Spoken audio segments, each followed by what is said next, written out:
Hello everyone, आप लोग का स्वागत है एग्ज़ाम पॉइंट पर। दोस्तों, रेलवे भर्ती बोर्ड की तरफ से एक नोटिफिकेशन जारी कर दी गई है। दोस्तों, ये बहुत ही अच्छी वैकेंसी आई है और मैं आपको बताऊंगा कि इसे अप्लाई कैसे करना है, इसकी लास्ट डेट क्या है, कब से इसकी ऑनलाइन एप्लीकेशन फॉर्म स्टार्ट होगी और इसमें क्या क्या क्वालिफ़िकेशन चाहिए। तो दोस्तों, अभी तक आपने मेरे चैनल को सब्सक्राइब नहीं किया है तो जल्दी से आप मेरे चैनल को सब्सक्राइब कर लें।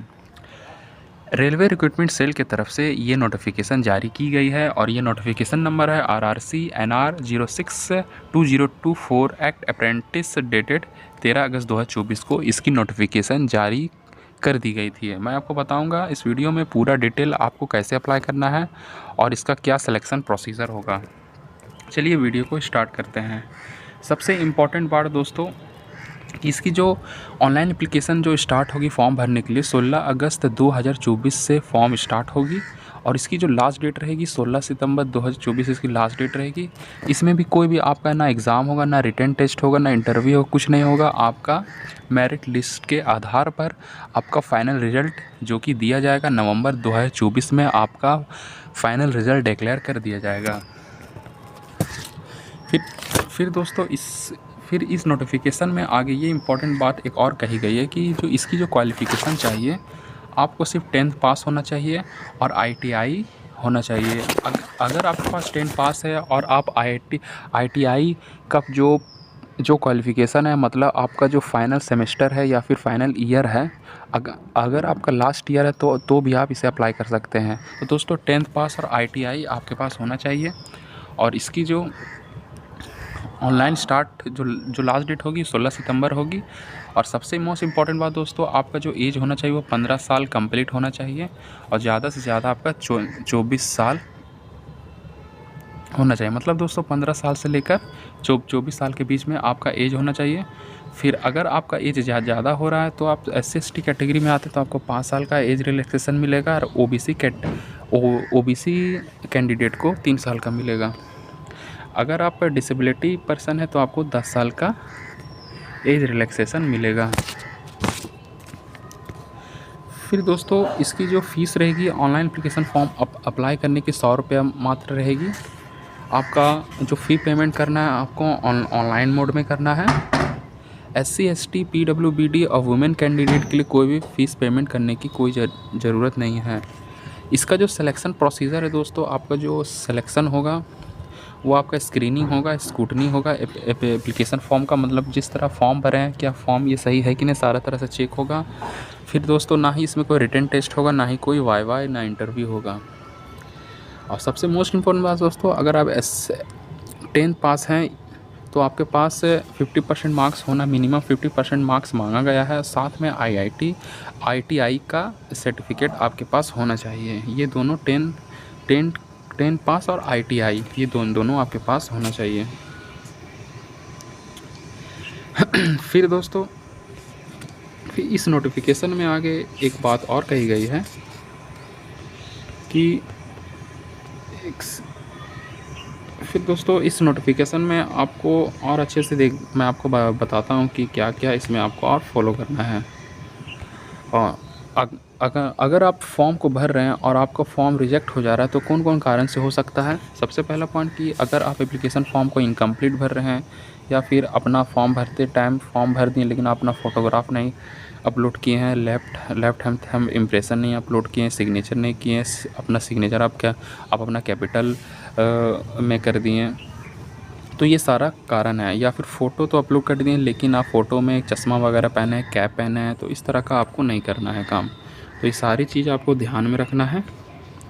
फिर आपको अप्लाई कैसे करना है, सबसे पहले आपको RRC के ऑफिशियल वेबसाइट पे जाना है और फिर नोटिफिकेशन को जो मैं बता रहा हूँ इसे अच्छे से सुन लीजिए। आपको नोटिफिकेशन पढ़ने की कोई ज़रूरत नहीं पड़ेगी।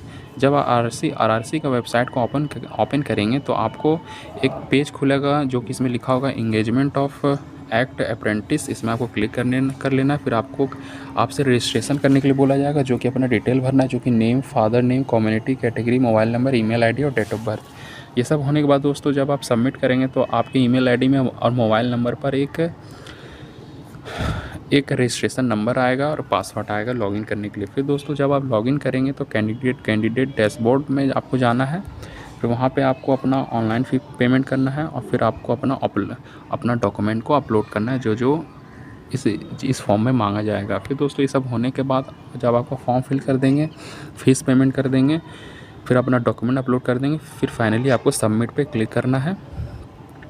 सबमिट होने के बाद दोस्तों आपको फिर फ़ोटोग्राफ अपना अपलोड करना है, सिग्नेचर, थंब इम्प्रेशन जो कि 10 से 50 KB होना चाहिए। ये सब होने के बाद दोस्तों आपको कैंडिडेट डैशबोर्ड में फिर से जाना है, फिर दोस्तों आपको अच्छे से रीचेक कर लेना है कि कोई भी किसी तरह की कोई गलती तो नहीं हुई है। फिर दोस्तों आपको डॉक्यूमेंट में क्या क्या अपलोड करना है, अपना 10 का मार्कशीट करना है या फिर सर्टिफिकेट और या फिर डेट ऑफ बर्थ सर्टिफिकेट। फिर दोस्तों अपना ये डेट ऑफ बर्थ प्रूफ के लिए दोस्तों आपको क्लास 10 का मार्कशीट वगैरह करना है या फिर डेट ऑफ बर्थ सर्टिफिकेट। फिर दोस्तों अगर आप अपना क्वालिफ़िकेशन डाल रहे हैं मतलब 10 क्लास तो चाहिए तो इसका मार्कशीट और सर्टिफिकेट। फिर दोस्तों ITI का मार्कशीट सभी सेमेस्टर का। फिर अगर आपके पास नेशनल ट्रेड सर्टिफिकेट होना चाहिए NCVT या SCVT का जो कि मार्कशीट के साथ होना चाहिए। और फिर अगर आप कैटेगरी मतलब जिस कैटेगरी से आप अप्लाई कर रहे हैं SC ST OBC PWD तो इसका भी सर्टिफिकेट आपके पास होना चाहिए। या फिर अगर आप डिसेबिलिटी पर्सन में आते हैं तो इसका भी आपको सर्टिफिकेट करना अपलोड होगा ज़रूरी। फिर ये सब होने के बाद दोस्तों मैं आपको बता दूं इसके बाद जो कौन कौन से जोन में मतलब कितनी सीट आई है, कितनी वैकेंसी आई है। सबसे पहले बता दूं आपको क्लस्टर लखनऊ के लिए जो आई है उसे mechanical, diesel, electrician, fitter, carpenter, electrician, electronic, mechanic. Total इसमें लखनऊ में जो है 422 टोटल वैकेंसी है। और फिर कारपेंटर कैरिज वर्कशॉप के लिए टोटल 374 वैकेंसी है। फिर ब्रिज वर्कशॉप के लिए टोटल 43 वैकेंसी है। फिर रोलिंग स्टॉक वर्कशॉप के लिए 333 वैकेंसी है।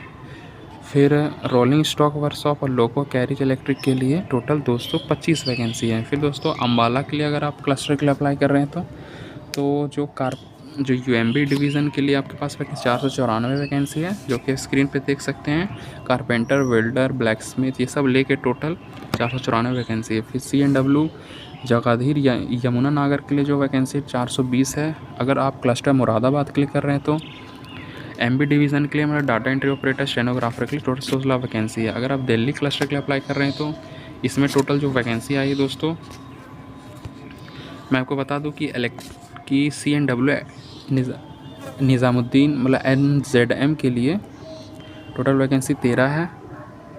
फिर अगर आप CNW न्यू दिल्ली CNW के लिए कर रहे हैं तो टोटल वैकेंसी इसमें 31 है।